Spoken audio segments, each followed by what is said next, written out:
Future Fest. Today is all about the future, and I can't imagine a better person to speak with about that than Elon Musk. He is forging the future, as you all know, across multiple industries, repeatedly, in the most spectacular way, in a way that others have failed before him, and perhaps unprecedented in history.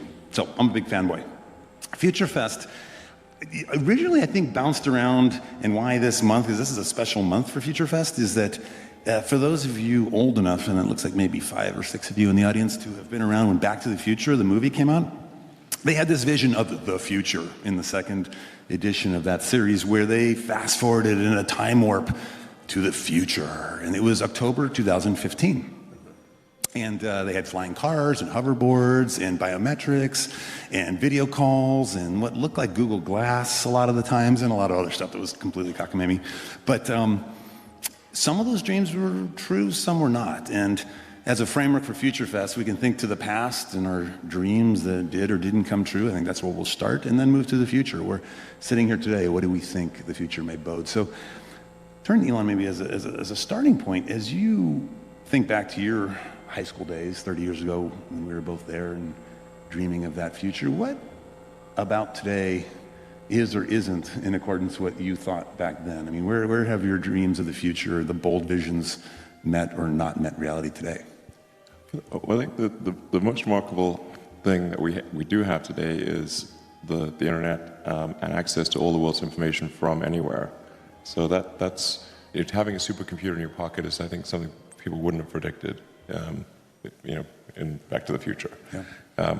So that's the biggest thing, and probably what they would be most surprised at is that we haven't progressed more in space. So people would have expected, I think, to have a space hotel. In fact, Arthur C. Clarke, 2001. Yeah, exactly. Thought 2010 was really crazy, in terms of space advancement. So we would be going to Jupiter and that kind of thing. So that's probably the most surprising thing. Particularly if you go back even further, if you say in '69 when people first landed on the moon, if you'd asked the public what would the situation be in 2015, I think they would imagine that we would have a base on the moon, a base on Mars, and be all over the solar system by now. Mm-hmm. That's probably the biggest. So what happened?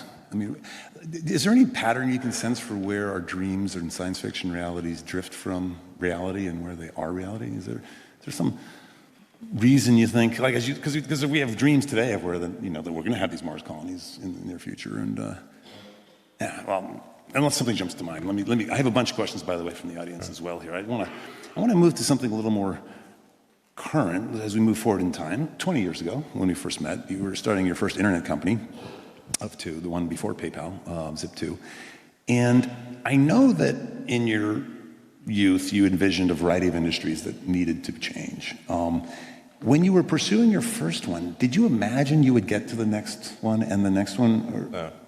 No, I mean, when I was in college, I just thought, well, what are the things that are most likely to affect the future of humanity, just in, at a macro level, and it just seemed like it would be the internet and sustainable energy, making life multiplanetary, and then genetics and AI.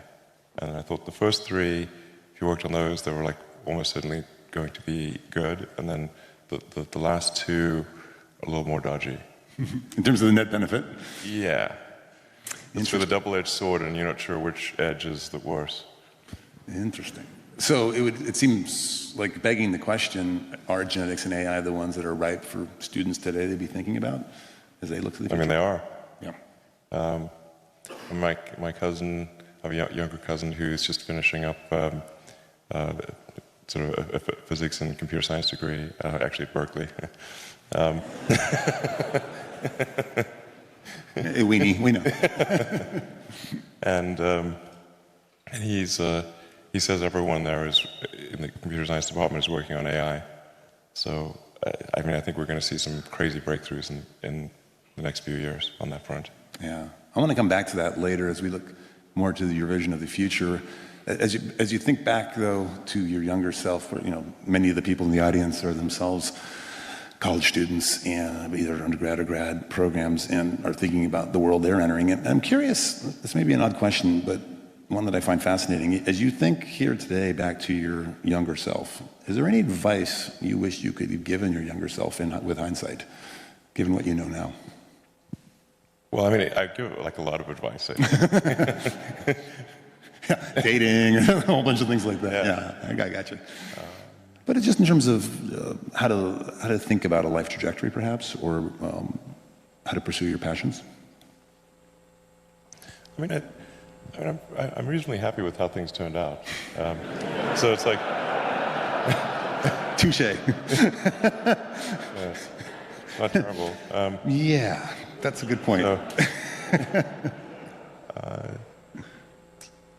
I think like if there's anything... I'll let you...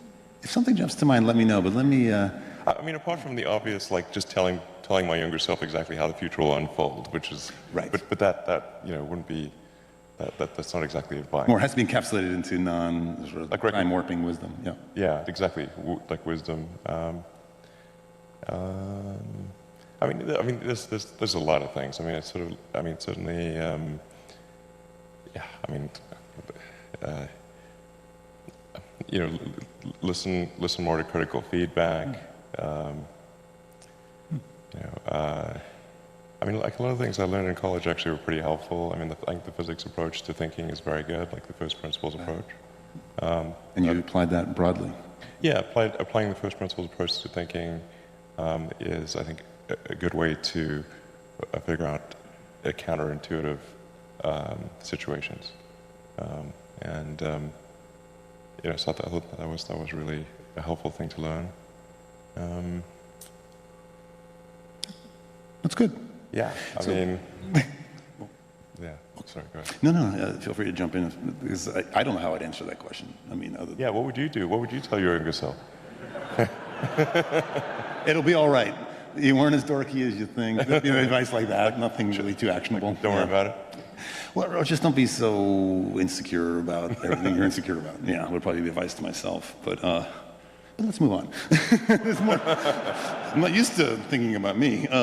So, you know, I may be roughly overgeneralizing here, but it seems to me that there's often a trigger problem that generates in your mind a great solution for when you come up with new companies. So, for example, when trying to negotiate with the Russians for launch capacity, the aha that we should just build a better rocket to solve this problem comes forth. Or when you deal with the commute on the 405 or whatever in LA, it's like, oh my God, what is wrong with mass transit and perhaps Hyperloop, and then, you know, with a variety of ideas. There seems to be some trigger, something that's broken in the world, and you have an idea of how to fix it. And I guess what I'm curious about is not how you've picked the areas of interest and the solutions, but how have you decided what not to fix? In other words, there's many things that need fixing in the world, and students here probably could think of a long list, many of which you could probably imagine solutions to using the physics first principle approach. But has there been any framework or idea you've used to filter out what you don't do,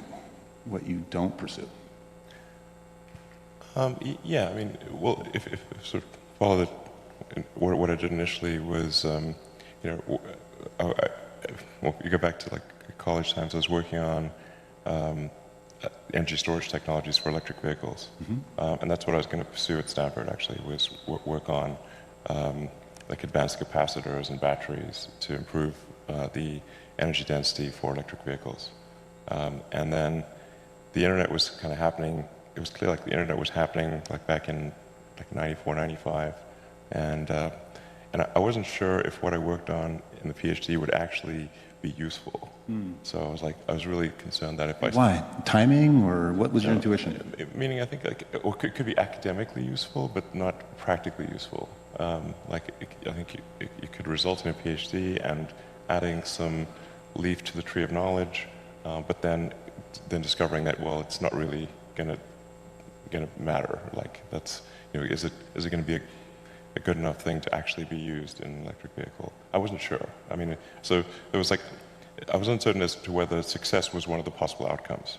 Right. Like, I thought maybe it was, but I wasn't sure. And then I thought, well, if I watch the internet get built while I'm doing this, that would be really frustrating. So there's a sense of that eminent timing, that like that was the time for the internet, and maybe the other stuff could wait or be on the back burner of your mind. Was it always there as like one day I'll get back to that, or was it just like... Yeah, I thought probably I'd get back to it, and did end up doing that. But yeah, I thought sort of the internet was happening, like really taking off, although most people weren't aware of it in '95. And so I figured, like, electric vehicle technology, energy storage technology, there'll be some sort of natural progression in that, and I could come back to it later. But the internet, you know, was really, that was the moment to really do something. Although in '95 it wasn't obvious that you could actually make any money on the internet. This was like nobody, until Netscape went public, I think at the end of '95, nobody even thought there was like, you could make a valuable company on the internet. It wasn't as obvious as it seems now. Yeah, like now it seems really obvious, but back then it was not at all.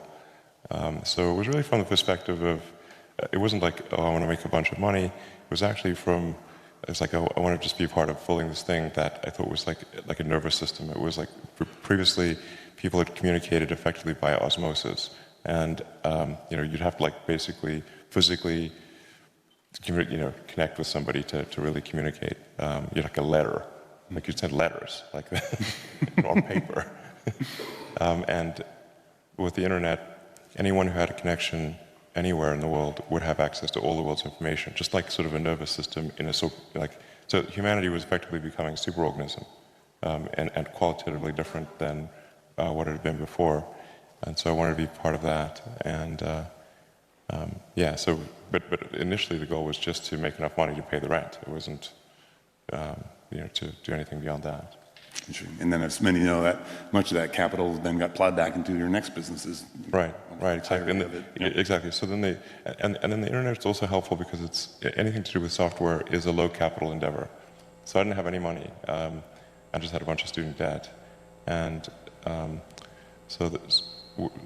software you can just write like by yourself, and you don't need a lot of atoms. Like you don't need a lot of tooling and equipment and so it's not capital intensive.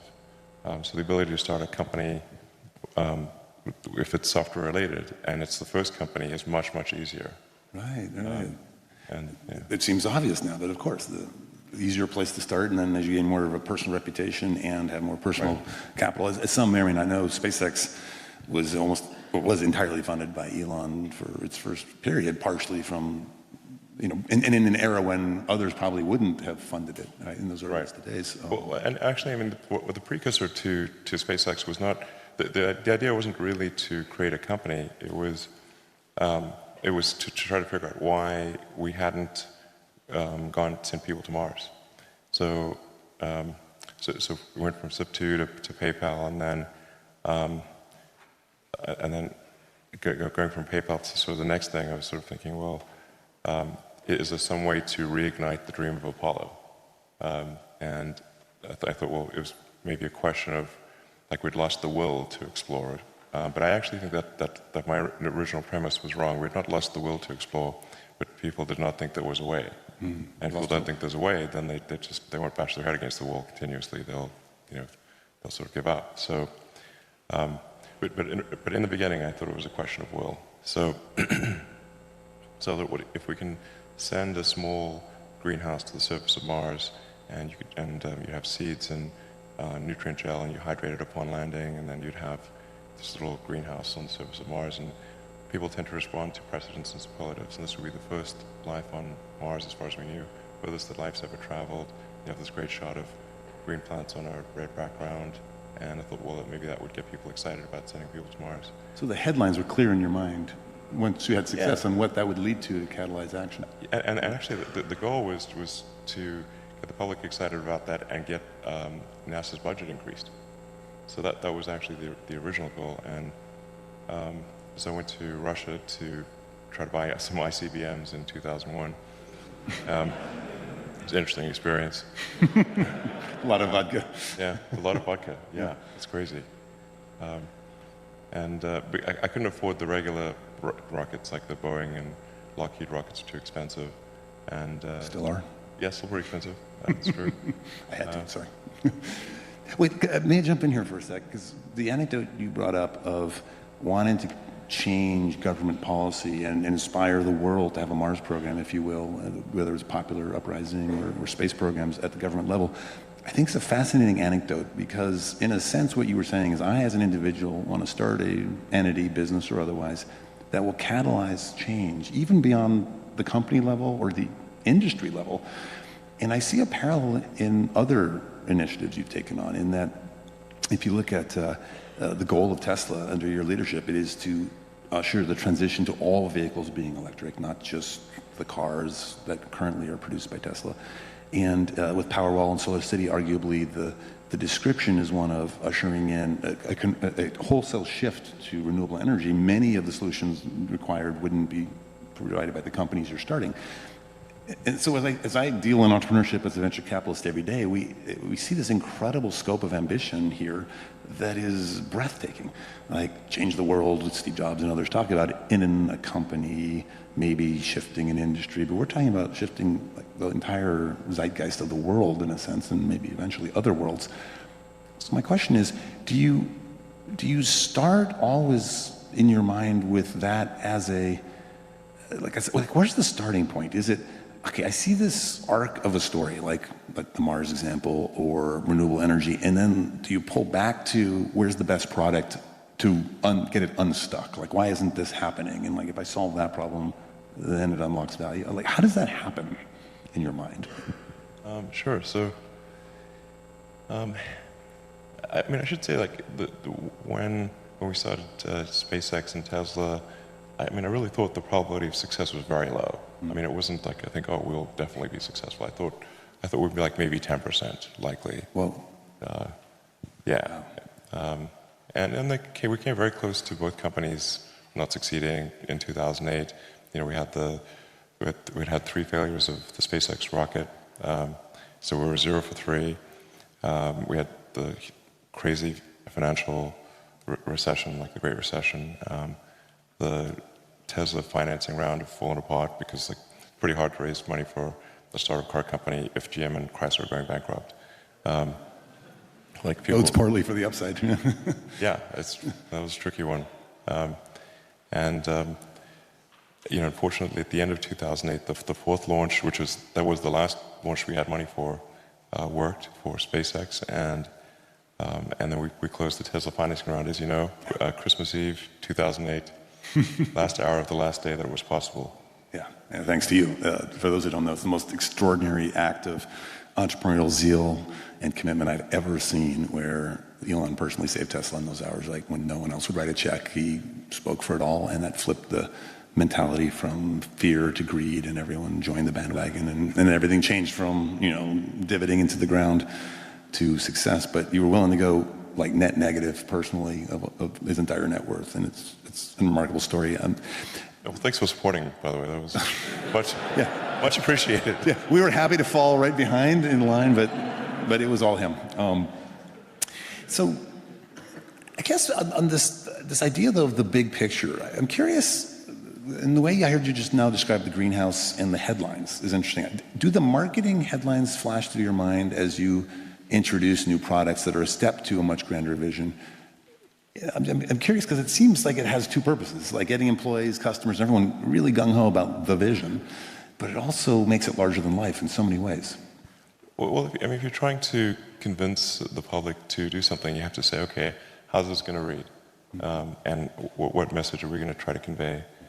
What will people respond to? What would I respond to if I was, you know, sort of an objective member of the public? And so that's really, you know, if you're trying to change people's minds or get people fired up about something, then you got to think, okay, what's that message? What's going to get them really excited? And that's really good advice, by the way, for all the engineering students Yeah. that here. You know, I was one as well. I'm curious, there's an adjunct sometimes to these grand visions, like making humanity a multiplanetary species, or shifting us to renewable energy, or making all vehicles electric, that has a purpose-driven element to it. There's a higher calling than the quarterly bottom line. In fact, there was a Tesla quarterly report, I remember famously, where the literally opening line was, while profits are not a priority, comma, you know, nevertheless. In the short term. Nevertheless, exactly. Yeah. And it occurred, I was struck by it at first, and it did occur to me that it's not like some sort of misdirected fiduciary question. To me, it seems like, how could you lead an industry transition if your business model was worse than what's already there? Meaning, like, if you weren't more profitable in the long term and a better business, why would anyone shift, right? So it almost seems like with the right purpose, profits follow. Yeah, well, if you make if the if the output is more valuable than the inputs, which is really that's profit. Like the output's more valuable than the input. That says you have a useful company. But no, in a high growth scenario, you have a lot more inputs for future outputs, so that you have negative cash flow and lack of profitability, and which we currently have at Tesla.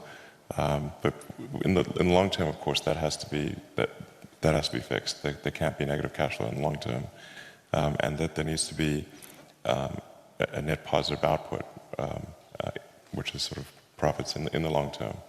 But in the short term, when there's high growth, it isn't the most sensible thing. And then there's also related things like open sourcing patents and acts that, to me, relate to the purpose.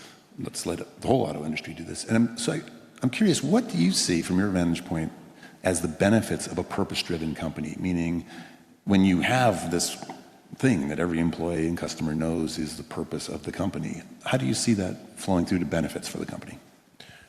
Well, I think having a purpose certainly is going to attract the very best talent in the world, because if people can, if there's something that's intrinsically enjoyable and the financial rewards are good, but then also it's something that's going to genuinely change the world, then I think that's a pretty powerful motivator. But I don't think like everything needs to change the world, you know. I mean, honestly, like there's lots of like useful things that people do, and I mean, I think really it should be like a usefulness optimization. Like just say like, is what I'm doing as useful as it could be?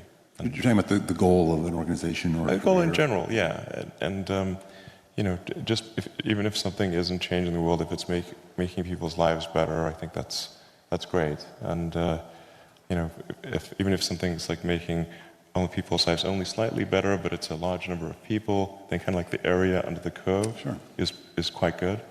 So is that mathematical first principles of point utility and number? Exactly. The integral. Yeah. Okay. Like I mean, sort of like one could say like is like some app really making people's lives better? But if it's affecting a lot of people, even in a small way, then yeah, the sort of area is good. Interesting. So let's shift gears a little bit, since it is Future Fest. Looking to the future, right? We started 30 years in the past, but the future keeps accelerating. So let's maybe look 20 years in the future for an equivalent leap. Arguably 5 years in the future might be equivalent to the past 30, but let's say 20. So the year 2035, what does the future look like, as far as you can tell? What would you... 20 years. Yeah, 2035. Okay. Yeah, 20 years. It's always really tricky to predict the future. I mean, some of it's pretty obvious, like computing power is going to be just crazy. And the big change is the cost of computing power. Not so much the sort of circuit density, sort of the Moore's law thing. But if you look at, say, what is the actual dollars per per instruction, and that is, I mean that cost is dropping exponentially. I mean, if you think about it, like if you're making a computer, you're rearranging silicon and copper, you know, so if on a little chip, and once the capital cost of the development and the chip plant is paid for, the marginal cost of a chip is very, very tiny.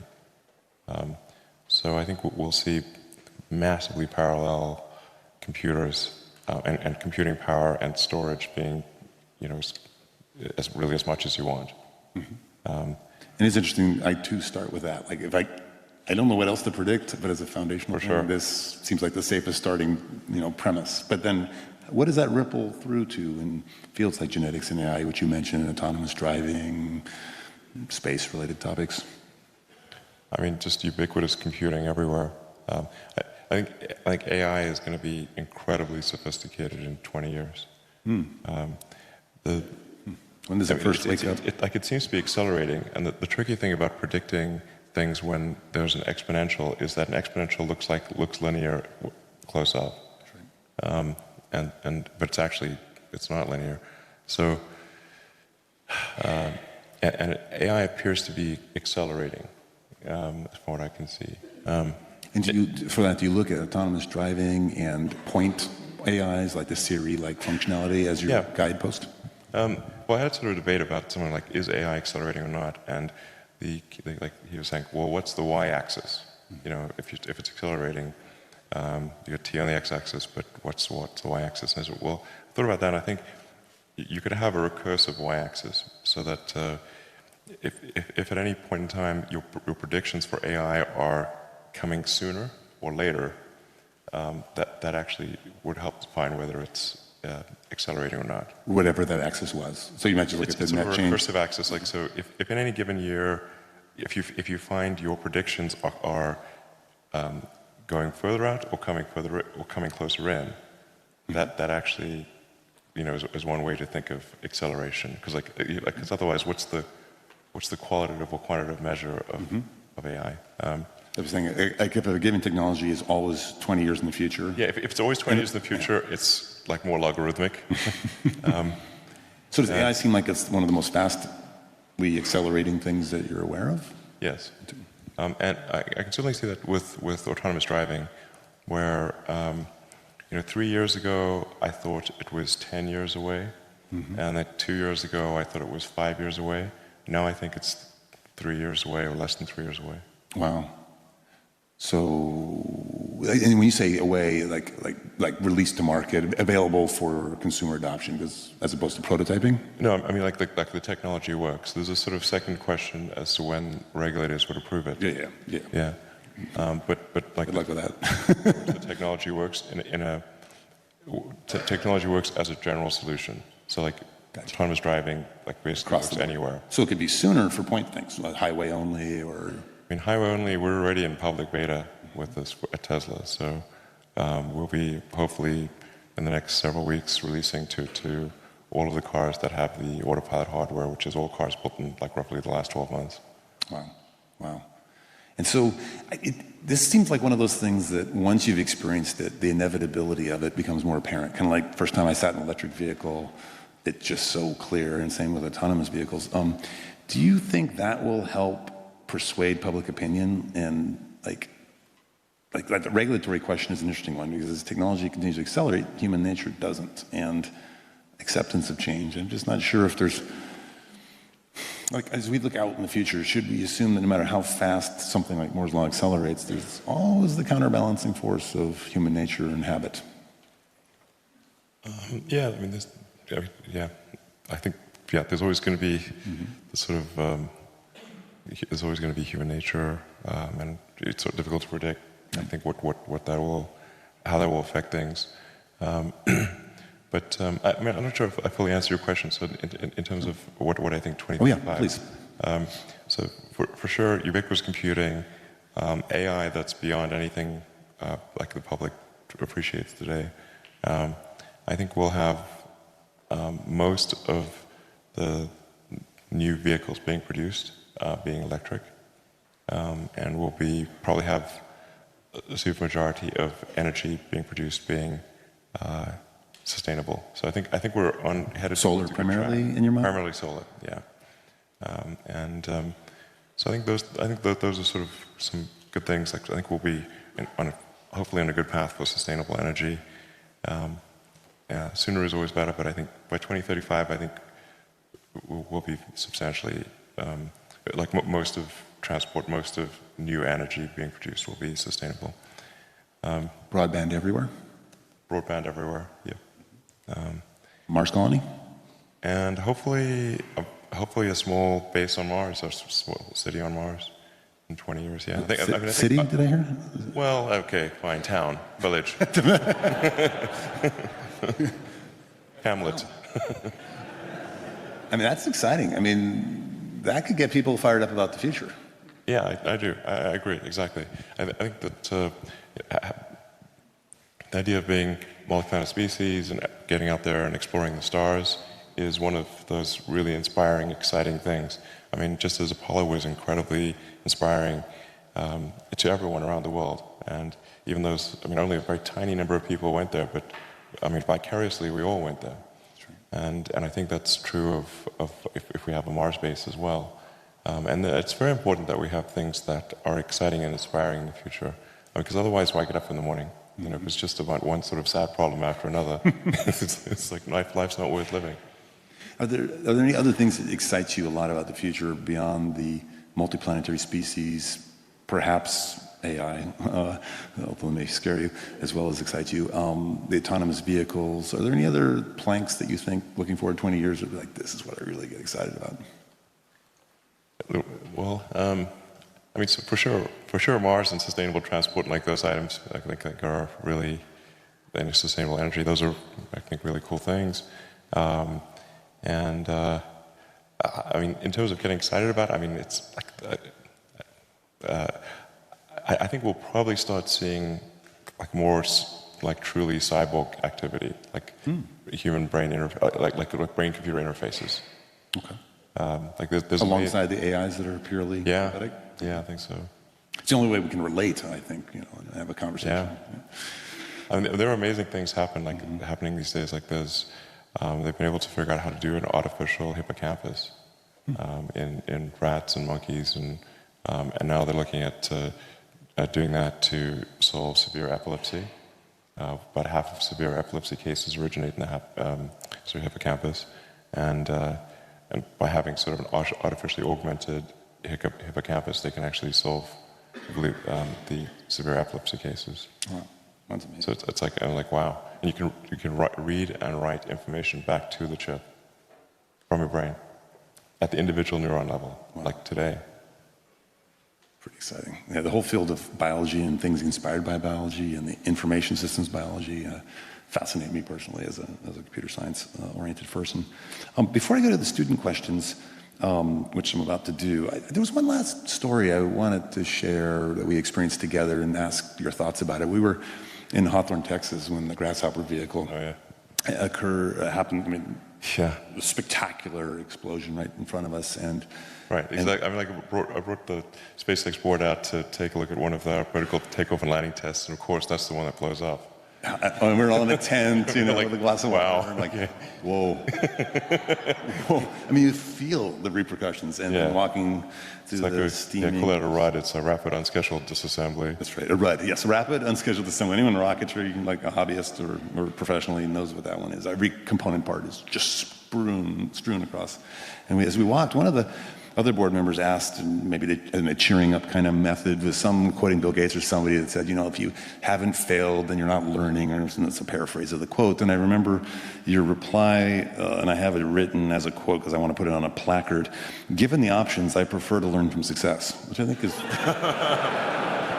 a great comeback. And so I guess I was curious in general, what do you think of the Silicon Valley mantra, fail fast, fail often, or as Esther Dyson says, always make new mistakes, as if failure is the crucible of learning? I'm curious if you had any further thoughts on that, and that maybe off-the-cuff comment you made out there.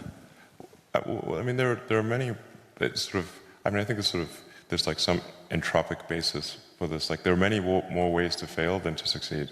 So you have to explore, I mean, particularly like for a rocket, there's like 1,000 ways to think and fail, and like one way it can work. So you could have a lot of rocket failures to explore all the ways in which you could fail. But I do think that one great thing about Silicon Valley is that failure is not a big stigma. So it's like if you try hard and it doesn't work out, that's okay. Like you can learn from that and do another company, and it's not a big deal. And I think that's really one of the great things about Silicon Valley. Interesting. Do you also, I'm curious if either on the, well, it seems to me that on the system design side, you can accommodate a likely failure of subcomponents, and so much of the elegance of, let's say, a Falcon 9 or a Falcon 9 Heavy as an ultimate incarnation of this vision of how the rocket should be built, to say, hey, parts will fail, but here's how the system can succeed. And I'm curious if there's any other thoughts along that, how to accommodate anticipated failure, and then also maybe like in managerially, is there ways that you motivate the team either in advance of failure to coach them on, hey, this is going to happen, or in the aftermath of failure to get them fired up to solve it and move forward when it might be dark times? And Like, for example, notions like failure to launch, exploding on the pad, there's all these, it's a very visual, it's public spectacle when you have a setback in the rocket industry. And I'm curious how you manage around failure.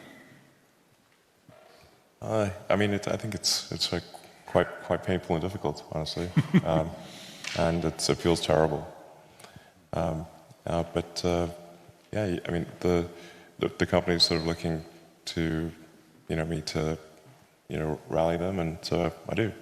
But I honestly feel super bad. It's like a punch in the gut. Yeah. Yeah. I remember it's almost like a time, like the stages of grief. I remember in Texas, it's kind of like sort of denial, and then it sort of hits us at dinner. It's like, oh my God, what just happened? Yeah. It's particularly with rockets. It's just a really rockets. Space is hard, and rockets tend to fail, unfortunately. Mm-hmm. Even when you've got like a lot of really smart people working super hard to minimize the probability of failure, it's still there, and it's quite significant. People have asked me like, well, why are rockets, especially hard? Part of it is like everything has to work the first time. Like you can't do a recall, you can't patch it. It's like 9 minutes to orbit or it's over. And then you can never test the rocket completely in the environment that it's actually going to experience. Mm-hmm. So you can't fully recreate something that's moving super fast in a vacuum on the surface of Earth. Like you can only really recreate that in space. Is that a limit of the simulation tools? Pardon me? Is that a limit of the simulation tools today, or is that a fundamental? Yeah, absolutely. If there's any error between the simulation and reality, and there's always some amount of error, mm-hmm. then that can result in a failure. Yep. So it's a really, really tricky one. It's like, in a software analogy, it would be like if you had to write a whole bunch of software modules, and you can never run them together, and you couldn't run them on the target computer. Like when you're testing them, you'd have to test them individually, mm-hmm. and not in the actual computer that they're going to run on. Gotcha. Then you put all the modules together, run it for the first time in a completely different or very different computer, and it has to run with no bugs.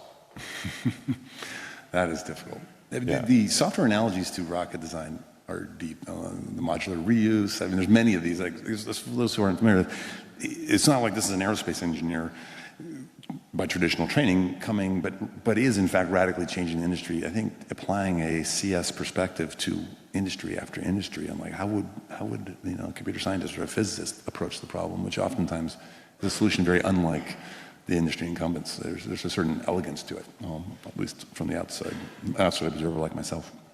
Let me switch, if I may, to some student questions, which will be completely in a different direction.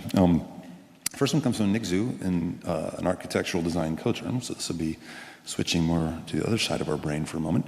What do you look for in design, and related, if you'd like, what do you look for in art?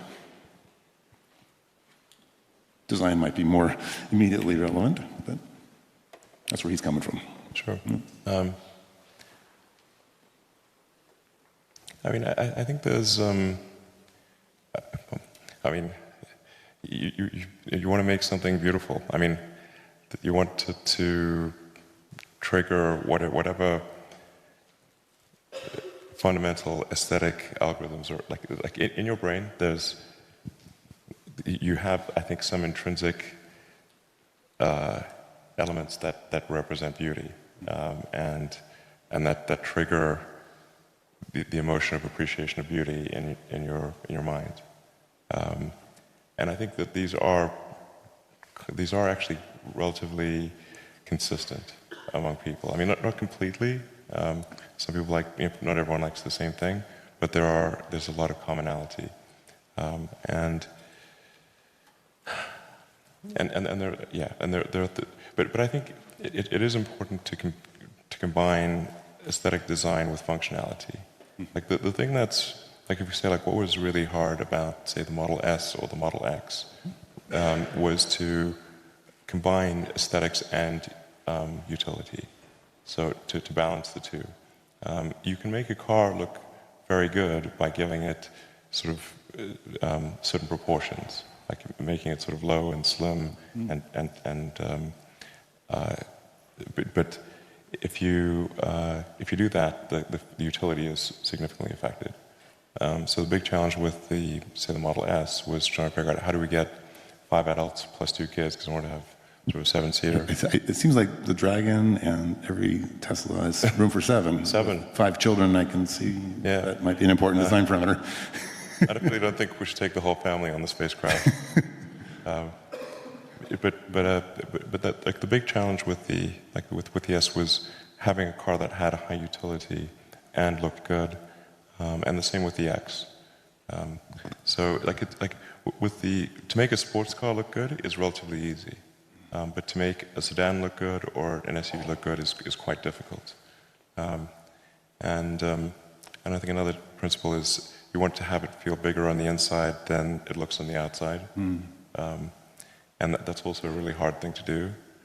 And then really pay attention to the little details, the nuances of design and shape and form and function, and just the way it looks in different lights. And when something's off, the little thing, how do you experience that? it drives me bananas. Yeah. I mean, the problem is, like, if you can train yourself to pay attention to the tiny details. I think almost anyone can. Although this is a very much a double-edged sword, because then you see all the little details, and then little things drive you crazy. But like most people they don't consciously see the small details, but they do subconsciously see them. Like you sort of, your mind takes in a gestalt of the overall, an overall impression, and you know if something is appealing or not, even though you may not be able to point out exactly why. And it's a summation of these many small details. So most of us experience it as oh, I think that's ugly, or I think that's beautiful, or like, wow, that's elegant, but you can't break it down. You mentioned something in passing, like you can train yourself in this, though? Yeah, you can train yourself, I think. You can make yourself pay attention to why. You're essentially bring the subconscious awareness into conscious awareness. God, I wish I could do that. How do you do that? just pay really close attention. Almost like a meditation on the object, and trying to find the details. Like, why do I not like this? Is that what? Yeah, just look closely and carefully. And for any given object, it's geometry. It's. I heard someone whisper Steve Jobs, and that thought occurred to me as well. I worked briefly with him, and I could only experience it as a visceral agitation with imperfection, and like, that's just wrong. Like, that has to be fixed. I have to turn it off, otherwise I can't go through life. It just, it's the world around you, or even in because there's always something wrong somewhere all the time, and so you really have to turn it off, otherwise, you just get the mental list of things that are wrong. Just drives you crazy. I just wish there's a way you could just like record it for everyone else to go fix. It's like this running tally, right? Oh my God. So let me go to one other question. I found that one interesting. I had no idea where that was going to go, so I really appreciate that question, Nick. Thank you.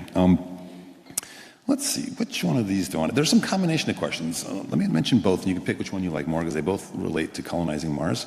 One comes from Henning Rodel, a PhD candidate in civil and environmental engineering, which just asks, Elon, given your plan to bring 1 million colonists to Mars, what are the pressing future technologies that need to be developed in order to support a robust and thriving surface colony? So it's technology for, I guess, survival. And then maybe related from the Stanford Space Initiative students, how do you envision humans governing a separate planet? I'm not sure if you had to think about that yet. I thought a little bit about those things. I mean, obviously, the first challenge is just getting there at all, and like that's, so SpaceX is working super hard on figuring out just how to get large numbers of people and cargo to Mars. And I think we've got something that I think works at a sort of fundamental physics and economics level. So it's a question of figuring out the detailed design, which we're working on. We're only spending like half an hour a week on it, because of like pressing near-term priorities, but I'm kind of excited about how it's coming together. getting that transport thing solved, I think will then open up a tremendous number of opportunities for people on Mars. Just like having the Union Pacific Railroad to California, and and look at what resulted after whole that. ecosystem of other companies figured out. It's like what once are you you going to do get there, then the opportunities for entrepreneurs are tremendous. That ranges everything from everything you can imagine, like starting the first, like the first Italian restaurant or something on Mars. It's like somebody's got to do it, and it'll be kind of cool. Like an iron refinery, or like local a resource steel foundry. Yep. The entire base of industry, and then there'll probably be things like that are just unique to Mars. But we gotta get that, effectively that Union Pacific Railroad there in order to get the entrepreneurs there and then create a fertile environment for them to create companies. So so once you're there, it's going to be, I think, a lot of exciting things that can be done. And in the beginning, people would live in kind of glass domes, but over time, we would terraform Mars and make it like Earth. So I think there'd just be a lot of super exciting things that are hard to predict. Just like when they're building Union Pacific, nobody would have predicted Silicon Valley and Hollywood. Right. That would have been like, and urbanization in general. Yeah. Or that California would be like the most populous state in the country. Like they'd be like, that sounds crazy. Before them gold is discovered, right? Yeah. I think like it's really incumbent on SpaceX or maybe other organizations to figure out how to get there. Well, otherwise nothing else matters. Right. And then once you get there, there's a lot of a lot that can be done. From a governance standpoint, obviously, ultimately, the governance of Mars will be up to the Martians, but it's cool that we have a name for them now. You become a Martian when you go there. But I think if you said, like, how would you do democracy 2.0, or like some new version, I think we'd probably have more of a direct democracy than a representative democracy. And when the United States was formed, it was impossible to have a direct democracy. Like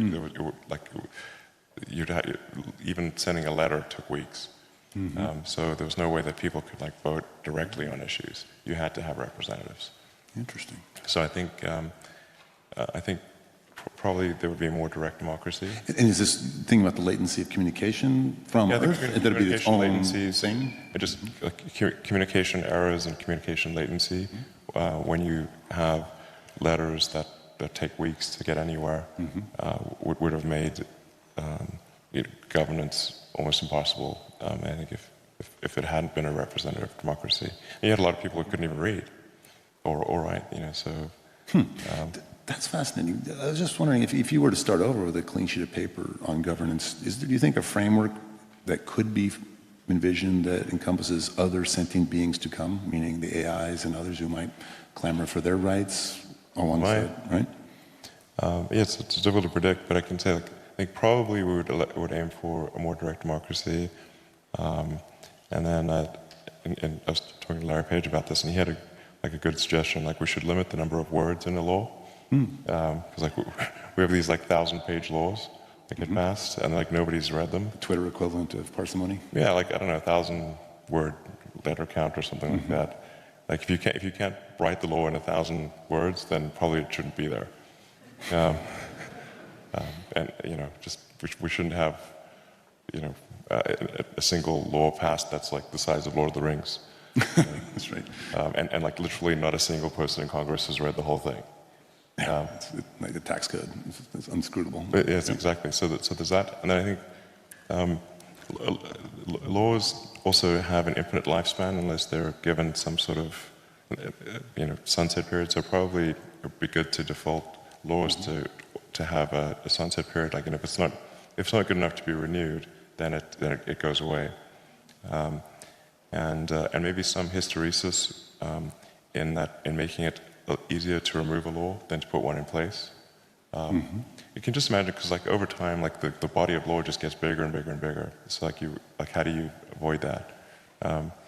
And you have inertia associated with laws, and so maybe it would take 60% to create a law, but only 40% to remove a law. Oh, interesting. Oh, fascinating. Yeah. Something like that. Those are like the rules of a constitutional democracy have such a profound impact, and to have a new playground would be fantastic.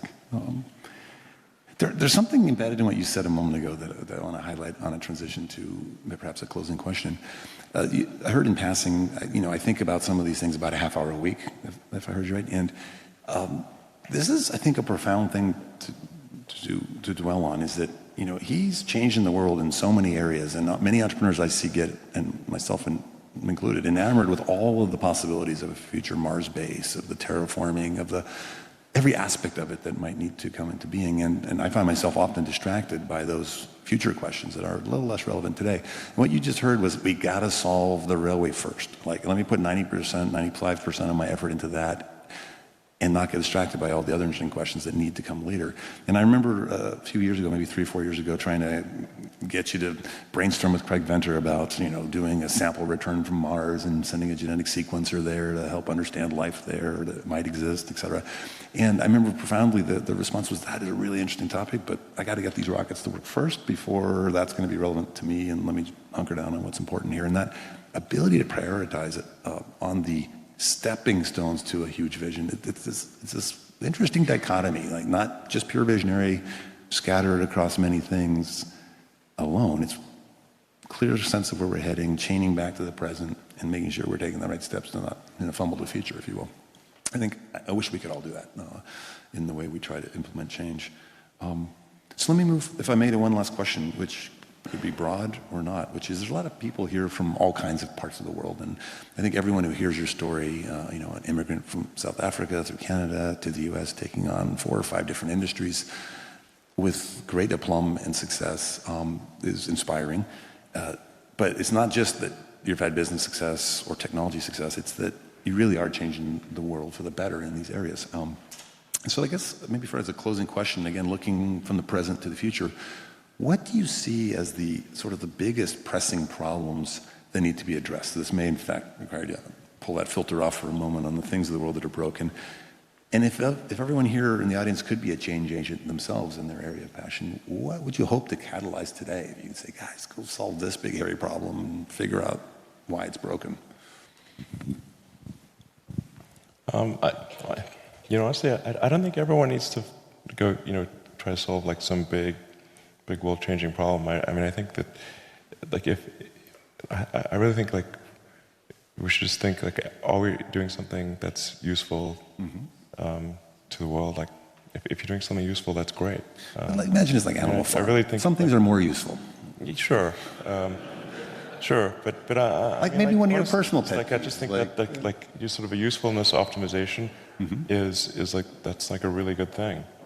If you've done something that's useful to your fellow human beings, you've done a really good thing, and people should feel proud of doing that. It doesn't always have to be something that's going to change the world. I mean, sometimes the world should just keep going in a particular direction. Help the world. Yeah, it might be going in the right direction. And I mean, in a lot of ways, the world is, we are in great shape. In that, if you look at, say, violent crimes, per capita in the world, it's at an all-time low. We're actually quite prosperous, and compared to history, I think there's a lot of things to feel good about in terms of how the world is today. Access to information is incredible. I mean, anyone with like a $100 device has access to basically all the world's information, which is an incredible thing. So I honestly, I just think like the best thing for people to try to do is say like, hey, what is something that I can do that would really be useful to the world, and just do that. That's great. Well, fantastic. Thank you so much for being with us today on Future Fest. And